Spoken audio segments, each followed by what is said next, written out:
It's late. You're the last one awake. You go down to the basement to grab something, flip the light on, get what you came for, and then you turn the light back off.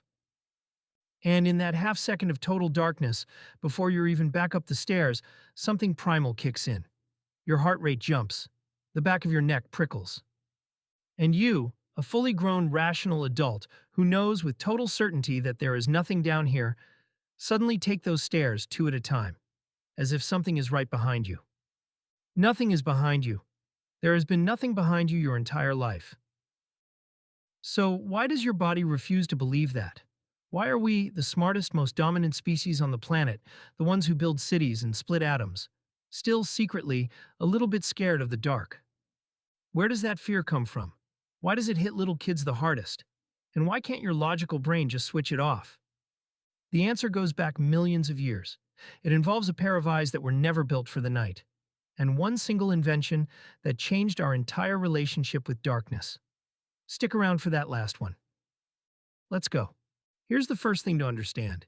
You are a daytime creature. Full stop. Your eyes are a beautiful piece of engineering for the day.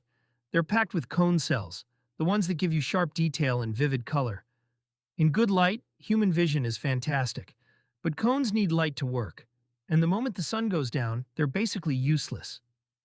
Now, compare that to the competition.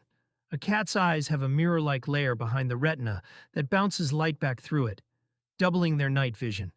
That's why their eyes glow in the dark. Owls can spot a mouse in what to you is pitch black.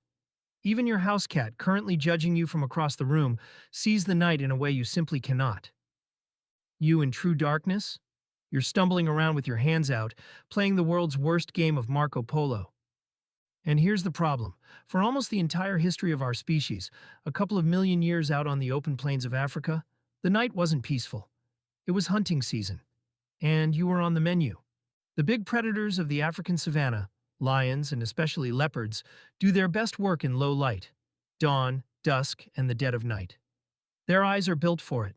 Yours are not. So every single night for millions of years, your ancestors sat in a world where they had lost their most important sense, surrounded by things that hadn't. Things that were bigger, faster, and hungry. Leopards are the real nightmare here.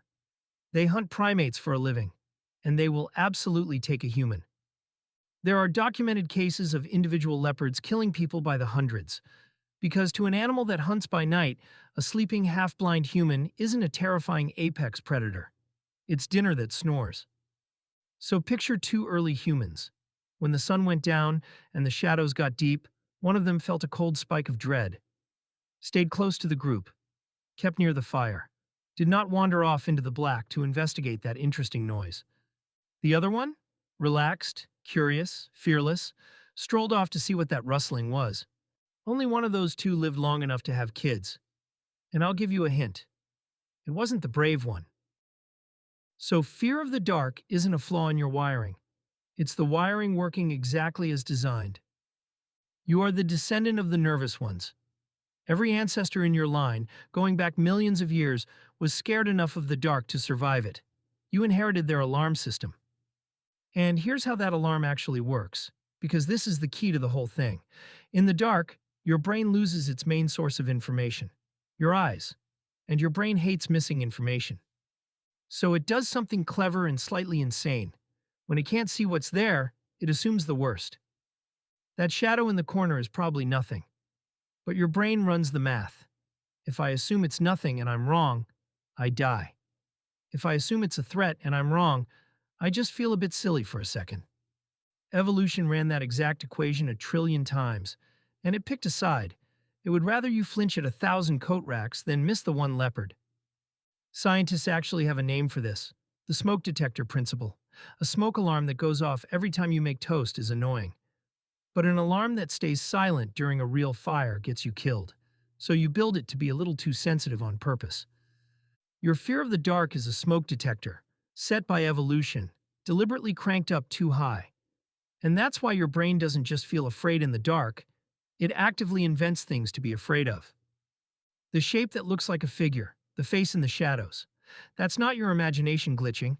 That's a 2 million-year-old threat detection system doing its job, filling the darkness with the predator it evolved to expect. Now, here's the detail that gives the whole thing away. Who is most afraid of the dark? Not adults. Kids. Fear of the dark shows up hard in early childhood, usually somewhere between the ages of 2 and 8. And for a lot of people, it quietly fades as they grow up. And that timing should look extremely suspicious to you. Think about it. A small child wandering off alone into the dark was the single easiest meal on the entire savannah. Too slow to run, too weak to fight, too small to scare anything off. If evolution were going to install a fear of the dark and turn it up to maximum volume at one specific point in a human life, it would be exactly then. Early childhood. When the dark was most likely to kill you. That's why kids are terrified of the dark before anyone ever teaches them to be. They're not being irrational. They're running ancient protective software, right on schedule. And it's why every human culture on Earth, completely independently, invented the same thing. Monsters that live in the dark. The boogeyman, the thing under the bed, the creature in the closet. The costume changes from culture to culture, but the character is always identical. A predator hidden in the darkness, waiting for you to be alone and helpless. We didn't invent that monster. We remembered it.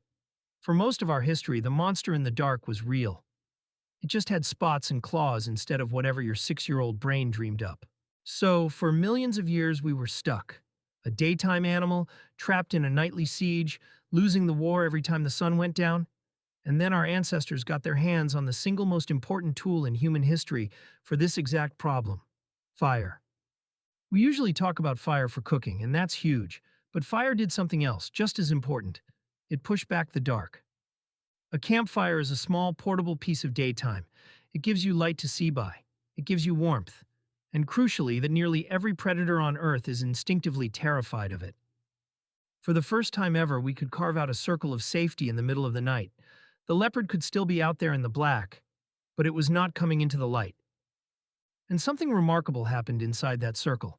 Anthropologists who study modern hunter-gatherers noticed that daytime talk and firelight talk are completely different.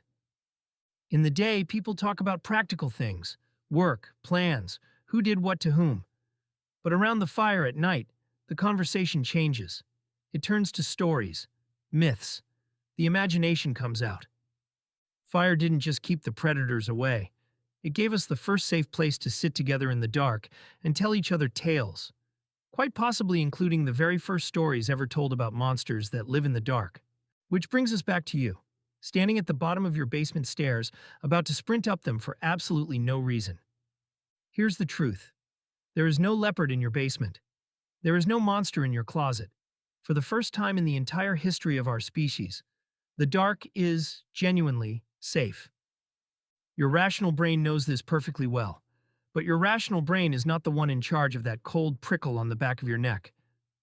That job belongs to something much older and much deeper, a survival system built over 2 million years of very real, very toothy nights. And it does not care that you have a mortgage and a phone in your pocket. It knows one rule, and one rule only. The dark is where you can't see the thing that's hunting you. So stay alert. Get to safety. Move. So the next time you feel that ridiculous urge to run up the stairs, don't be embarrassed by it. That fear kept every single one of your ancestors alive, night after night, for millions of years, long enough to eventually make you. You're not being a coward. You're just, for one moment, remembering how to survive. So I'm curious, what's the one that still gets you? The basement? The dark hallway? That half second right after you flick off the lights? Let me know down in the comments. Until then, see you soon.